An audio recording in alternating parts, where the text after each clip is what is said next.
Hello बच्चों, क्या हाल चाल। तो बेटा ये देखते हैं आज की निचोड़ सीरीज में कौन सा लेक्चर पढ़ने वाला है। तो बेटा भाई इंटरेस्टिंग सा लेक्चर जो कि है बायोमोलिक्यूल, जैवाणु जिसे हम हिंदी में बोलते हैं। और ये ऐसा लेक्चर है जो आपको मार्क्स दिला के जाएगा ही जाएगा।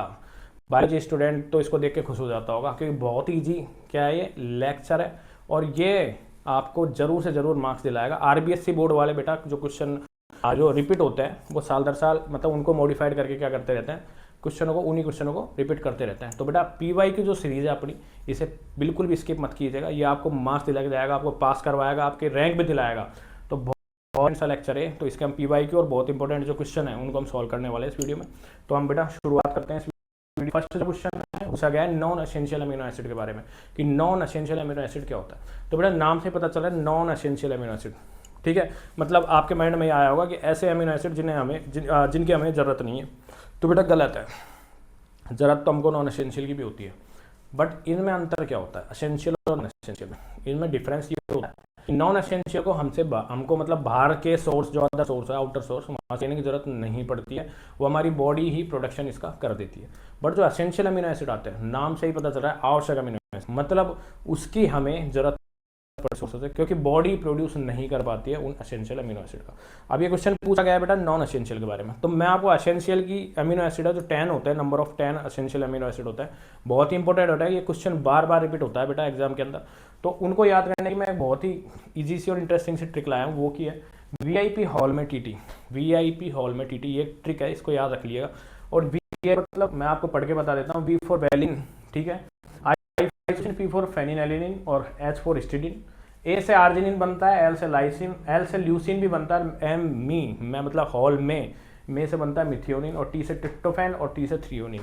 ये जो 10 अमीनो एसिड है ये बेटा एसेंशियल अमीनो एसिड है। कौन से एसेंशियल। और इनके अलावा जो भी अमीनो एसिड आएंगे वो क्या होंगे, नॉन एसेंशियल अमीनो एसिड होंगे। कौन से होंगे बेटा, एसेंशियल होंगे। तो ये तो है बेटा एसेंशियल अमीनो एसिड भी 10 है। मैं इंटरेस्टिंग से आपको मैंने ट्रिक बता दी। इस ट्रिक से आप याद रख पाओगे और डिफ्रेंशिएट भी कर पाओगे कौन सा एसेंशियल है कौन नॉन एसेंशियल, ठीक है।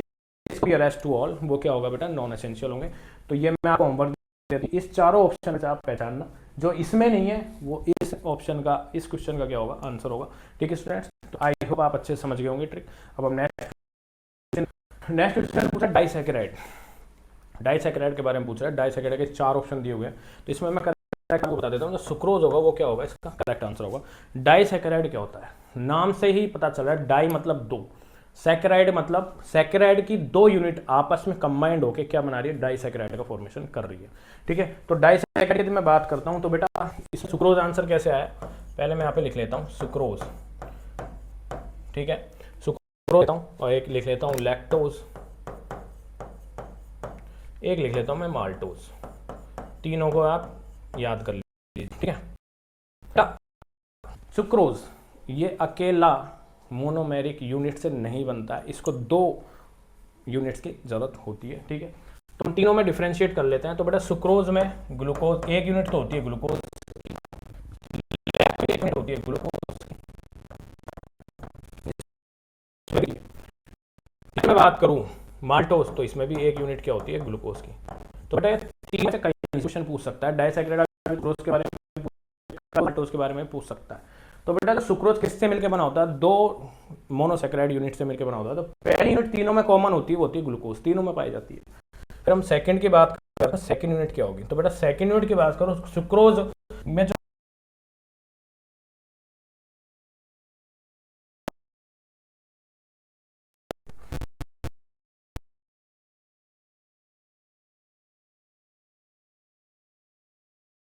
ग्लूकोज होगी, दूसरी क्या होगी, दूसरी होगी क्या होगी,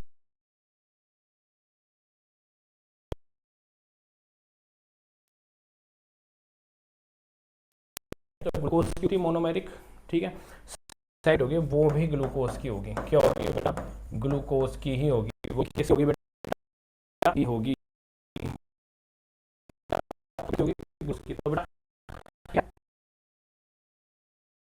क्या है, डाइसैकेराइड। डाई मतलब 2, मोनोमेरिक या मोनोसैकेराइड से मिलकर बने होते हैं, उनमें क्योंकि कॉमन है। बट जो दूसरी यूनिट होगी, एक में फ्रक्टोज, एक में गैलेक्टोज, एक में ग्लूकोज की ही होगी, इसमें दोनों, ठीक है बेटा। तो ये डाइसैकेराइड्स का एग्जांपल है। आई होप आपको अच्छे से समझ में आ गया होगा। तो सी ऑप्शन हमारा करेक्ट होगा। नेक्स्ट क्वेश्चन तरफ बढ़ता हूँ। तो नेक्स्ट क्वेश्चन हमसे पूछ रहा है, पूछा गया ग्लोबुलर, जिसे हम बोलते हैं ग्लोबुलर प्रोटीन के बारे में, ठीक है, ग्लोबुलर प्रोटीन के बारे में पूछा गया है, ठीक है।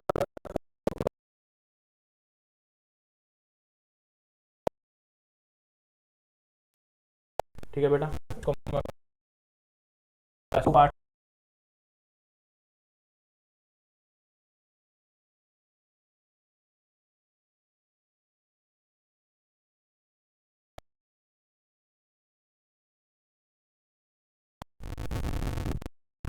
ठीक है बेटा, इस बारे में बोलूँ तो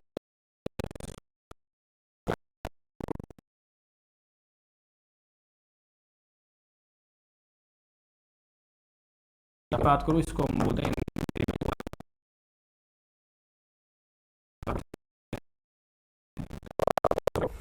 तो प्रोटीन को दो टाइप में मैं डिफरेंशिएट कर दिया, क्लासिफाइड कर दिया, एक होता है प्रोटीन, एक होता है ग्लोबुलर। इसमें पूछा है ग्लोबुलर, ठीक है, तो हम थोड़ा डिटेल में पढ़ लेते हैं इसको। तो रेशेदार प्रोटीन क्या कहता है? रेशेदार जो प्रोटीन होता है, जो रेशेदार होता है वो कहाँ पाया जाता है? तो बेटा रेशेदार उदाहरण दें तो बेटा हेयर्स के अंदर पाया जाता है,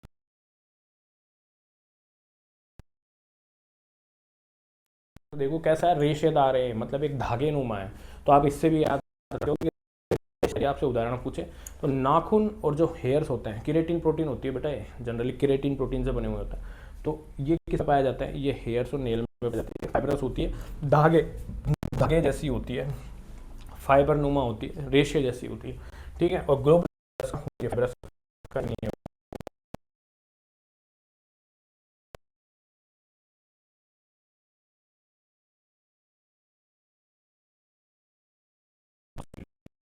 होती है बेटा रेशेदार प्रोटीन और गोलाकार प्रोटीन को। यदि क्या होगा, करेक्ट आंसर होगा केराटिन जो होगा, और मायोसिन होगा, और कैलोजन, ये तीनों का मैं आपको बता देता हूँ क्यों आंसर नहीं होगा। केराटिन, मायोसिन और जो कैलोजन है, केराटिन जो अपने नाखून और बालों का जो फॉर्मेशन करता है, केराटिन करता है, ठीक है। मायोसिन अपनी को कभी देखना आप गूगल पे जाके मसल का स्ट्रक्चर एक बार ओपन करके देखना, या फिर आप 12th में आपने पढ़ाई होगा, 11th के अंदर पढ़ा होगा मसल वाला जो चैप्टर है, तो उसमें आप जो मसल होती है वो रेशेदार होती है। तो जो प्रोटीन होती है वो मसल फॉर्मेशन में काम करती है, और जो कैलोजन होता है, कैलोजन टाइटनिंग में काम होता है, कैलोजेनिक प्रोटीन होता है जो स्किन में काम होता है, और वो भी क्या होता है एक तरीके से फाइबरस प्रोटीन होता है। क्या होता है बेटा? फाइबरस प्रोटीन, ठीक है। नेक्स्ट क्वेश्चन तरफ बढ़ता हूँ। तो नेक्स्ट क्वेश्चन हमसे पूछा, हीमोग्लोबिन में उपस्थित धातु कौन सी है? तो हीमोग्लोबिन जो मॉलिक्यूल होता है उसमें प्रेजेंट होगा, हीमोग्लोबिन में जो प्रेजेंट होती है वो होती है ठीक धातु जो है बेटा आयरन। क्या होता है बेटा? आयरन प्रेजेंट होता है। क्या होता है बेटा? आयरन प्रेजेंट होता है। और आयरन क्या काम करता है? ये हीमोग्लोबिन के साथ ऐड होता है और बॉडी के अंदर जो ऑक्सीजन डिमांड है उसको पूरा करता है, ठीक है। ऑक्सीजन के ट्रांसपोर्टिंग में ये काम आता है, ठीक है बेटा। तो ये क्वेश्चन पूछा गया है, कई बार पूछा गया है, तो बहुत इंपॉर्टेंट है। नेक्स्ट क्वेश्चन तरफ बढ़ता हूँ। ये पूछ रहा है दुग्ध शर्करा क्या है? मिल्क जो शुगर होती है, मिल्क के अंदर जो शुगर पाई जाती है कौन सी होती है? तो बेटा मिल्क के अंदर क्या पाई जाती है? और लैक्टोज पाई जाती है। क्या होती है बेटा? लैक्टोज पाई जाती है। याद रखना, मिल्क के अंदर लैक्टोज पाई जाती है, ठीक है। बहुत ही नाइट्रोजनी जो क्षारक है डीएनए में नहीं पाया जाता है। तो पूछ रहा है ऐसा कौन सा नाइट्रोजिनस बेस होगा जो डीएनए में नहीं पाया जाएगा, डीएनए के अंदर नहीं पाया जाएगा? तो बेटा दो होता है, डीएनए और आरएनए, दोनों भाई होता है। एक होता है डीएनए, एक होता है आरएनए, ठीक है बेटा। तो डीएनए होता है डीऑक्सी राइबोस न्यूक्लिक एसिड, ठीक है, और आरएनए को बोलता है राइबोस न्यूक्लिक एसिड। क्या बोलते हैं इसको? राइबोस न्यूक्लिक एसिड, ठीक है। तो इसमें हम डिफरेंशिएट करते हैं। तो बेटा इसमें आपको पता है 4 टाइप के नाइट्रोजन बेस पाए जाते हैं, ठीक है। तो एक तो होता है एडेनिन, एक होता है थाइमिन, एक होता है साइटोसिन, ठीक है, एक होता है गुआनिन, ठीक है। ये डीएनए के अंदर पाया जाता है, एटीजीसी भी बोलते हैं हम इसको, ठीक है। कैसे कर सकते हो? बट जो आरएनए के अंदर यदि मैं बात करता हूँ तो आरएनए में क्या होता है? एडेनिन भी होता है, ठीक है, बट थाइमिन की जगह यूरेसिल होता है। क्या होता है? यूरेसिल और गुआनिन तो पाया जाएगा। तो डिफरेंशिएट जो यदि करूँ इसको, डिफरेंट कहाँ पे आ रहा है? तो बेटा यहाँ पे जो डिफरेंस आएगा वो कहाँ पे आता है? थाइमिन और यूरेसिल में। कहाँ आता है बेटा? थाइमिन और यूरेसिल। इनकी वजह से क्या होता है? ये चेंज हो जाता है, इनकी वजह से दोनों की प्रॉपर्टीज चेंज हो जाती है। एडेनिन दोनों में पाया जाएगा, थाइमिन की जगह यूरेसिल पाया जाता है, किसके अंदर? आरएनए के अंदर। डीएनए में थाइमिन होता है। साइटोसिन दोनों में सेम होगा, गुआनिन दोनों के अंदर सेम होगा। तो नाइट्रोजन बेस होते हैं ठीक है बेटा, नाइट्रोजन बेस होता है। जो ए होता है वो डबल बॉन्ड के साथ जुड़ता है, टीके मतलब एडिनिन जो जुड़ेगा वो थाइमिन के साथ डबल बॉन्ड के साथ ऐड होगा। बट मैं इसकी बात करूँ, साइटोसिन और गुआनोसिन ये क्या करते हैं बेटा, ट्रिपल बॉन्ड के साथ ऐड होते हैं। तो आरएनए में डिफरेंस कहाँ होगा, यूरेसिल में। ये क्या है बेटा, यूरेसिल।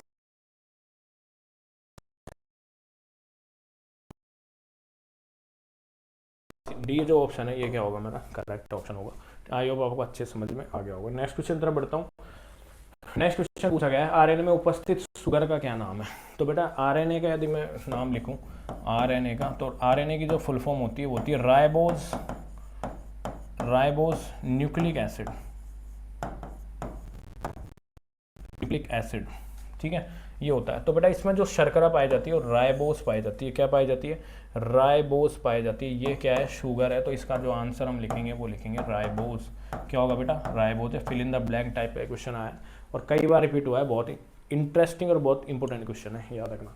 नेक्स्ट क्वेश्चन तरफ बढ़ता हूँ। नेक्स्ट पूछ रहा है बी एवं जल में ग्लेशियल होता है, मतलब वाटर सोल्यूबल विटामिन कौन कौन से होता है। तो इसमें एक का तो नाम बी होता है, दूसरा कौन सा होगा ये पूछा गया है। तो बेटा वाटर सोल्यूबल यदि मैं विटामिन की बात करूं, जो वाटर के अंदर घुल जाते हैं, जो पानी के अंदर घुल जाते हैं, वो कौन से विटामिन होंगे। तो इसके विटामिन की मैं बात करता हूं, तो बेटा एक तो होता है विटामिन बी, एक होता है विटामिन सी। ये क्या होता है, वाटर सोल्यूबल होते हैं। क्या होता है बेटा, वाटर सोल्यूबल, पानी के अंदर घुल जाते हैं। ठीक है, एक होता है फैट सोल्यूबल, एक क्या होता है बेटा, विटामिन भी होते हैं। तो फैट सोल्यूबल क्या होगा, तो बेटा फैट सोल्यूबल होता है। इनके अलावा जो भी होगा फैट सोल्यूबल विटामिन होता है। ठीक है, आपको पता है विटामिन सी किस में पाया जाता है, नींबू संतरे में। तो अपन पानी में घोल के भी नींबू पानी बना के पी लेते हैं। ठीक है, और विटामिन बी के अपने पास कॉम्प्लेक्स आता है, बी कॉम्प्लेक्स, बीकासूल कैप्सूल, आपने नाम सुना हो बीकासूल। बी यहाँ पे मतलब मल्टी विटामिन होता है और बी कॉम्प्लेक्स होते हैं। क्यों होते हैं, क्योंकि पानी के साथ मतलब सोल्यूबल हो जाता है और बॉडी उनको किडनी के थ्रू मतलब यूरिन के थ्रू बाहर निकाल सकती है और वाटर के थ्रू एब्जॉर्ब भी हो जाता है। बट ऐसे विटामिन भी होता है जो फैट सोल्यूबल होता है, फैट में ही घुलते हैं, जो कि होता है ADE। क्या होता है बेटा, ADE ना हम पानी में घोल घाल के और ऊपर से नहीं ले सकते। ठीक है, तो ये डिफरेंस होता है। तो बेटा यदि इसमें करेक्ट आंसर की मैं बात करता हूँ, तो इसमें जो करेक्ट आंसर होगा वो क्या होगा, विटामिन जो सी, विटामिन बी के अलावा विटामिन सी जल में क्या होगा, विलय होगा, सोल्यूबल होगा। अब ये पूछ रहा है सुक्रोज जल में अपघटन पर ग्लूकोज या क्या देता है। तो बेटा ये क्वेश्चन हमने किया हुआ है। सुक्रोज जो होता है ये डाइसैकेराइड किससे मिलकर बना होता है। तो बेटा ये किससे मिलकर बना होता है, ये होता है ग्लूकोज से। ग्लूकोज तो सभी डाइसैकेराइड्स में पाया जाता है, प्लस में एक और मोनोसैकेराइड यूनिट होती है, वो होती है फ्रक्टोज। क्या होती है बेटा, फ्रक्टोज। तो ग्लूकोज जो सुक्रोज होता है ग्लूकोज प्लस फ्रक्टोज से मिलकर बना होता है। तो बेटा इसमें यदि मैं करेक्ट आंसर लिखूँ तो इसमें क्या होगा, ग्लूकोज तो आई, यहाँ पे आएगा फ्रक्टोज। क्या आएगा, फ्रक्टोज। ठीक है स्टूडेंट्स, तो ये हमारे दोनों फिल इन द ब्लैंक हो चुके हैं। बहुत ही ईजी बेटा, आराम से आप अच्छे से मार्क्स इसमें ला सकते हो। ठीक है, और अपने मार्क्स को रैंक को बढ़ा सकते हो। ठीक है, फिर नेक्स्ट क्वेश्चन पढ़ते हैं। तो नेक्स्ट क्वेश्चन हमसे पूछ रहा है कि रेशेदार प्रोटीन के 2 उदाहरण लिखिए। ऐसे दो पूछ रहा है कि ऐसे कौन से 2 प्रोटीन है जो कि रेशेदार होते हैं। तो हमने बेटा पहले भी किया हुआ है, फाइब्रस प्रोटीन के बारे में पूछा गया है। तो 2 टाइप के प्रोटीन है, 2 आपको जनरली एग्जाम्पल दे ही देता हूँ। तो पहला तो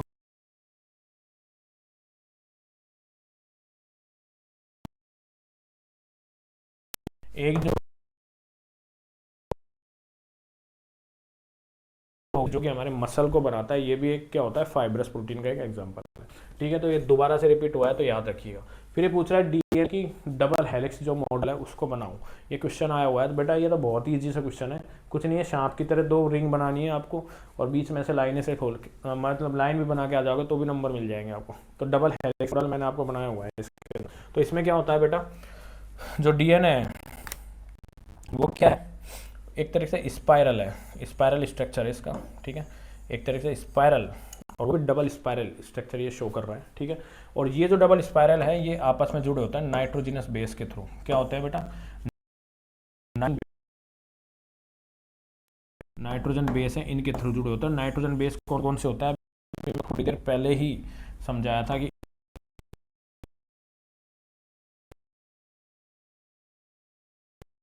पाए जाते हैं। ठीक है, आरएनए में क्या होता है, ये थाइमिन की जगह यूरेसिल आ जाता है, बस याद रखना इस चीज़ को। ठीक है, तो ये क्या है बेटा, नाइट्रोजिनस बेस है। ये जितने भी लाइनें दिख रही है आपको जिनके साथ ये जुड़े हुए हैं, बॉन्ड किए हुए हैं इस तरीके से, ये क्या है, नाइट्रोजिनस बेस है।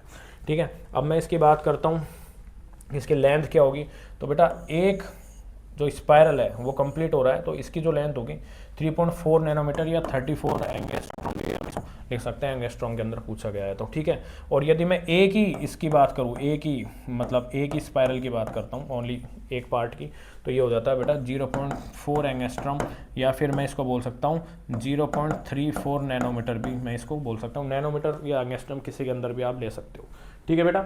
और ये नाइट्रोजनस बेस है जो मैंने आपको बताया था, नाइट्रोजन बेस है। ये माइनर ग्रोव्स है, जो खड्डा है ये माइनर है बेटा, ठीक है। और ये hydrogen bond between the base, और जो बेस है आपस में जुड़े हुए हैं, ये किससे जुड़े हुए हैं बेटा, ये किससे जुड़े हुए हैं, ये जुड़े हुए हैं बेटा, ये होता है हाइड्रोजन बॉन्डिंग। क्या होती है बेटा, हाइड्रोजन बॉन्डिंग। तो इजी सा स्ट्रक्चर है, कोई आपको आर्ट करने की जरूरत नहीं है, कोई चित्रकारिता दर्शाने की जरूरत नहीं है, बट ये आपको 1 नंबर दिया जाएगा, ठीक है। और क्या पता इसमें डीप एक्सप्लेनेशन पूछ ले तो आप आराम से दे सकते हो, ठीक है बेटा। तो ये होगा। नेक्स्ट क्वेश्चन तरफ बढ़ता हूँ। नेक्स्ट क्वेश्चन हमसे पूछ रहा है खाद्य उद्योग में सिरके के रूप में एसिड का नाम। तो बेटा खाने में जो हम कार्बोक्सिलिक एसिड यूज करते हैं वो लेते हैं हम एसिटिक एसिड। क्या होता है बेटा, एसिटिक एसिड बोलते हैं इसको बोलते हैं acetic acid.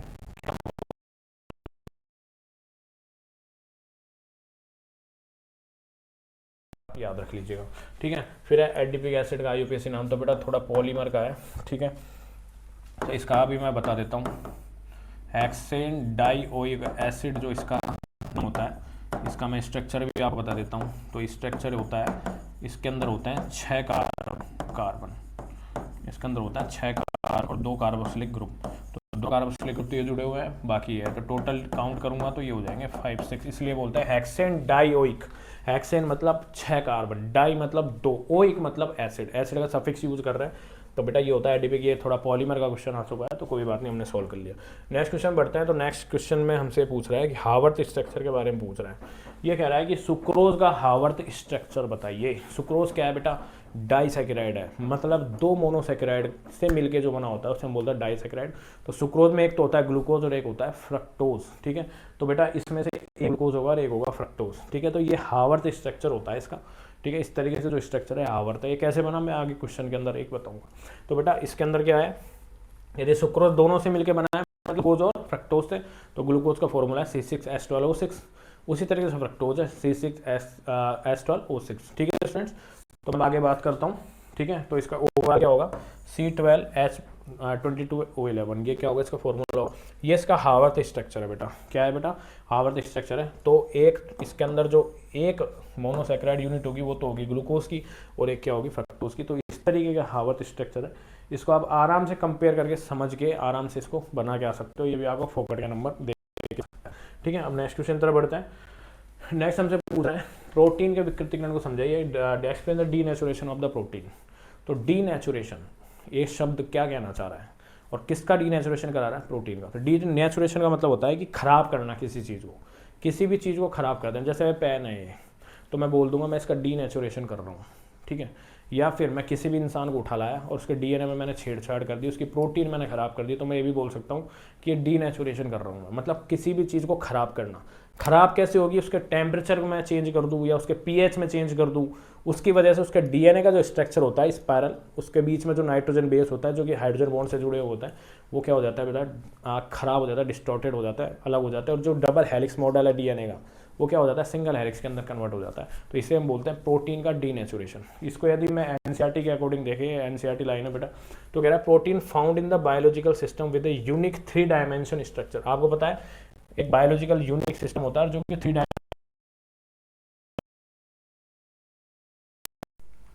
And the biological activity is called the native protein, ठीक है। नेटिव प्रोटीन मतलब उसमें हमने छेड़छाड़ नहीं की है, वो एक नेचुरल प्रोटीन है, ठीक है। फिर ये पूछा when A protein in its native form, physical, कोई भी प्रोटीन है वो नेटिव फॉर्म में, और फिजिकल चेंज कर देता हूँ, लाइक चेंज कर दिया, जैसे मैंने टेम्परेचर में चेंज कर दिया, उसके टेम्परेचर को बढ़ा दिया, कम कर दिया, या फिर मैं कोई केमिकल चेंज कर देता हूँ, या फिर मैं उसके अंदर केमिकल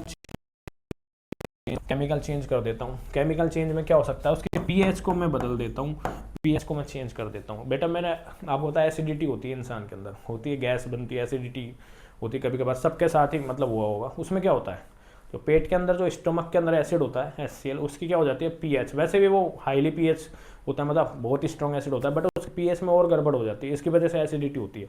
तो देखो बेटा, आपकी पीएच में 0% यदि बढ़ना घटना भी हो जाए तो आप परेशान हो जाते हो। तो प्रोटीन है, छोटा सा स्ट्रक्चर है, तो इसमें तो हम केमिकल चेंज कर दे या फिर हम पीएच चेंज कर दे इसकी, या फिर हम टेम्परेचर चेंज कर दे, तो बेटा ऑफकोर्स ये प्रोटीन क्या हो जाएगी, खराब हो जाएगी, इसका डीनेचुरल हो जाएगा। ठीक है, तो केमिकल चेंज जैसे पीएच कर दिया, तो the hydrogen bond are the disturb, तो जो हाइड्रोजन बॉन्ड होते हैं प्रोटीन में, ठीक है, वो क्या हो जाता है बेटा, डिस्टर्ब हो जाता है, अदल बदल हो जाता है, टूट जाता है। Due to this globulin, due to this जो ग्लोब्यूल्स होते हैं अनफोल्ड हो जाते हैं and the helix get uncoiled. तो बेटा जो प्रोटीन की जो स्ट्रक्चर है ग्लोबुलर होता है, मतलब गोलाकार होती है, वो क्या हो जाती है, स्ट्रक्चर हो जाती है, और हेलिकल जो शेप होती है, मतलब डीएनए की जैसे हेलिक्स बनाता है, वो भी क्या हो जाता है, अनकोल्ड हो जाता है। मतलब डीएनए से स्पाइरल होता है, तो अनकोल्ड मतलब अलग अलग हो जाएंगे दोनों ही उसके हेलिक्स। ठीक है, and the protein lose the biological activity, और जो प्रोटीन के जो काम था, जो बायोलॉजिकल एक्टिविटी दिखाती थी, जो काम करती थी, वो भी क्या हो जाएगा, खराब हो जाएगा, वो भी उसको लूज कर देगी। This is called the denaturation, इसे हम बोलते हैं डीनेचुरेशन। ठीक है स्टूडेंट्स, तो एनसीईआरटी का लाइन बहुत ही ईजी सी इसकी डेफिनेशन है, तो आप इसको समझिए। ठीक है, नेक्स्ट क्वेश्चन तरफ बढ़ता हूँ। तो नेक्स्ट क्वेश्चन हमसे पूछ रहा है, ये कह रहा है कि डीएनए और आरएनए में कोई दो अंतर लिखिए। तो बेटा डीएनए आरएनए मैं ईजी से दो अंतर मैं आपको लिख के बता देता हूँ। तो डीएनए के बारे में बात करते हैं एक करेंगे हम आरएनए के बारे में बात। ठीक है, दोनों के बारे में हम बात करते हैं। ठीक है, तो दोनों के बारे में हम बात करके देखते हैं बेटा। ठीक है, तो एक तो डीएनए का नाम क्या है, एक तो आप नाम ही बता दो उसका। डीएनए का नाम है deoxy ribose nucleic acid, NA, मैं शॉर्ट लिख रहा हूँ, न्यूक्लिक एसिड। ठीक है, ये होता है। अब इसके अंदर जो शुगर पाई जाती है, जो शुगर है वो होती है डीऑक्सी राइबोस। क्या होती है, डीऑक्सी राइबोस, इसके अंदर क्या होगी, शुगर पाई जाती है। तो एक तो डिफरेंस आप ये लिख के आ सकते हो। ठीक है, फिर मैं फर्स्ट में आरएनए में बात करता हूँ। तो इसकी फुल फॉर्म, इसका जो पूरा नाम होता है ribose nucleic acid, ribose nucleic acid. तो इसके अंदर जो शुगर होगी वो क्या होगी, राइबोस होगी। नाम सही मैं आपको आंसर बता दूंगा, नाम ही आपको डीएनए आरएनए नाम है ना, तो उससे सही पता चल जाएगा। डीऑक्सी राइबोस, तो इसमें डीऑक्सी राइबोस शुगर होगी, उसके अंदर कौन सी शुगर होगी, राइबोस होगी। ठीक है, सेकंड की मैं बात करता हूँ। तो सेकंड हमसे कह रहा है, एक और बताओ इसमें क्या डिफरेंस है। तो बेटा डीएनए के अंदर जो नाइट्रोजन बेस की मैं बात करता हूँ, नाइट्रोजन बेस की यदि मैं बात करता हूँ, और आरएनए में भी मैं नाइट्रोजन बेस की बात करता हूँ, नाइट्रोजन बेस की बात करता हूँ। तो डीएनए के अंदर नाइट्रोजन बेस क्या होता है, ATCG, AT और CG पाया जाता है, मतलब एडेनिन, थाइमिन, साइटोसिन, गुआनिन, ये पाए जाते हैं। ठीक है, और AT के बीच में डबल क्या होंगे, हाइड्रोजन बॉन्ड होंगे, और इसमें ट्रिपल होंगे, ये याद रखना बेटा। ठीक है, बट यदि मैं किस में बात करता हूँ, मैं आरएनए में बात करूँगा, तो इसमें यूरेसिल, ठीक है, और साइटोसिन, और ये क्या होगा बेटा, गुआनिन। ठीक है, तो ये याद रखना। तो इसमें डिफरेंस कहाँ पे क्रिएट हुआ, डिफरेंट कहाँ पे आया, तो डिफरेंट एक जगह आया बेटा, वो डिफरेंट यहाँ पे आया कि इसमें यूरेसिल होता है, और इसमें जो नाइट्रोजन बेस होता है वो होता है थाइमिन। तो ये दो एग्जाम्पल है, ये दो मैंने आपको डिफरेंशिएट करके बता दिया। ठीक है, तो कोई दो अंतर तो हमने दो अंतर बता दिया। तो इतना सा इजी सा ये एग्जाम्पल है, और कितना इजी क्वेश्चन है, आप इसमें आराम से नंबर लाते हो बेटा। इसलिए मैं बोल रहा हूँ इस चैप्टर को स्किप मत कीजिएगा, बिल्कुल पूरी वीडियो देखिएगा, आपको इसी में से ही 70-80% क्वेश्चन मिलने वाला है। ठीक है, नेक्स्ट क्वेश्चन तरफ बढ़ता हूँ। नेक्स्ट हमसे पूछ रहा है, उस अमीनो अम्ल का नाम लिखो जो प्रकाशिक रूप से अक्रिय होता है, ऑप्टिकल इनएक्टिव होता है। तो बेटा ग्लाइसिन अमीनो एसिड होता है, ग्लाइसिन अमीनो एसिड होता है, जो कि क्या होता है, ऑप्टिकल इनएक्टिव होता है। क्यों होता है वो मैं आपको बताता हूँ। तो ग्लाइसिन अमीनो एसिड कार्बन क्या होता है, एक तो होता है कार्बोक्सिलिक ग्रुप जुड़ा हुआ होता है, एक एमीन ग्रुप जुड़ा हुआ होता है। ठीक है, और दोनों तरफ क्या होंगे बेटा, हाइड्रोजन जुड़े होते हैं। क्या होता है बेटा, दोनों तरफ हाइड्रोजन जुड़े होते हैं। ठीक है, तो बेटा ये ऑप्टिकल इनएक्टिव क्यों है, ऑप्टिकल एक्टिव कौन होगा, ये पूछ रहा है ऑप्टिकल इनएक्टिव क्यों है। तो मैं आपको एक बार बता देता हूँ, ऑप्टिकल एक्टिव कौन होता है, कायरल मॉलिक्यूल होगा। क्या होगा बेटा, कायरल मॉलिक्यूल होगा, ऐसा कोई भी मॉलिक्यूल जो कि कायरल होगा, कायरलिटी पाई जाएगी उसके अंदर, कायरलिटी एक प्रॉपर्टीज होती है वो पाई जाएगी, तो वो क्या होगा, ऑप्टिकल एक्टिव होगा। ठीक है, तो ऑप्टिकल इनएक्टिव की बात कर रहे हैं तो वो कायरल नहीं होगा। कायरल का मतलब होता है कि कोई भी मॉलिक्यूल हमने जो लिया है उसके कार्बन चारों तरफ से अलग अलग ग्रुप से जुड़ा हुआ होना चाहिए। जैसे कि मान लो मैं कोई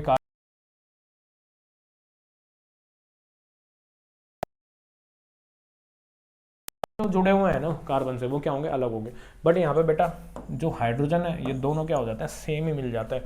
ये तो अलग है, ये एसिड है, ये भी हम एमीन ग्रुप है, बट ये क्या है, हाइड्रोजन सेम है। इस वजह से कायरल नहीं होगा, ये क्या कायरल नहीं होता है बेटा। इसलिए ये क्या होता है, ऑप्टिकल इनएक्टिव होता है।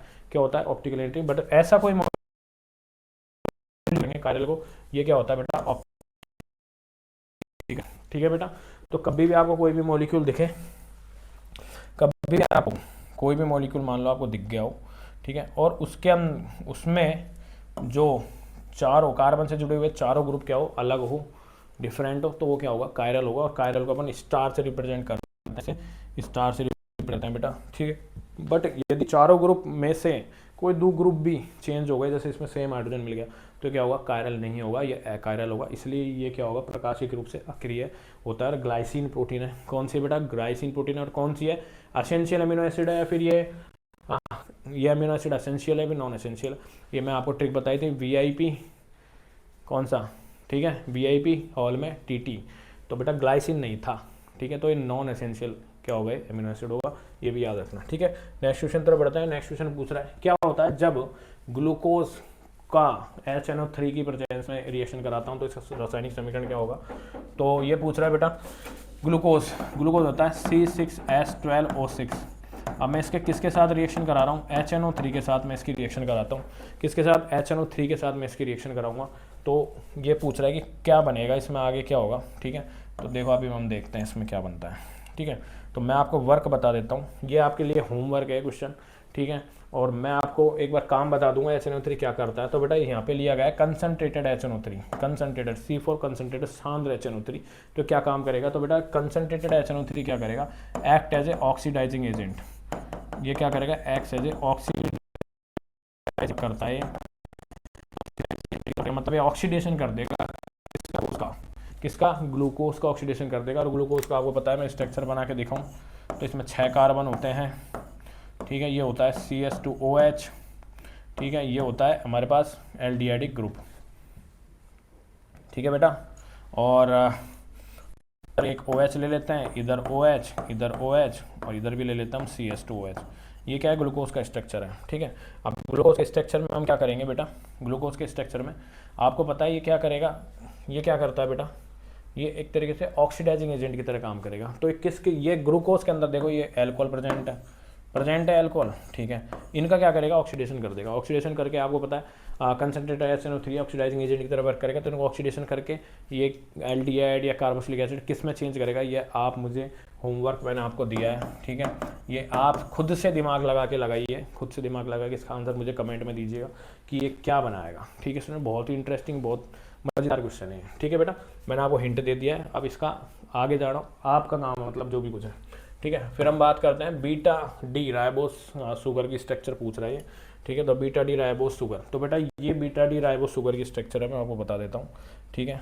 अब हम समझते हैं कैसे, ठीक है। तो बीटा डी राइबोस शुगर किस में पाया जाता है, RNA के अंदर पाया जाता है, पता है ना स्टूडेंट्स, RNA के अंदर पाया जाता है, ठीक है। तो बेटा बीटा डी राइबोस, तो ये है अल्फा डी राइबोस और ये क्या है, बीटा डी राइबोस। दोनों में डिफरेंस कहाँ है, आप पूछोगे सर डिफरेंट कहाँ है। तो डिफरेंस की मैं बात करता हूँ, तो देखो ये फर्स्ट कार्बन है हमारे पास, फर्स्ट कार्बन, ठीक है। फर्स्ट कार्बन से क्या जुड़ा हुआ है, OH ग्रुप जुड़ा हुआ है, क्या, बट इसमें दोनों स्ट्रक्चरों में डिफरेंस कहाँ है, डिफरेंस यहाँ आ रहा है कि ये जो OH ग्रुप नीचे की साइड डाउन टाइप, मतलब डाउन साइड जुड़ा हुआ है, साइड है, ठीक है बेटा। तो जो नीचे डाउन साइड जुड़ा हुआ होगा उसे हम अल्फा से रिप्रेजेंट करेंगे, जो अप साइड जुड़ा हुआ होता है उसे हम करेंगे बीटा।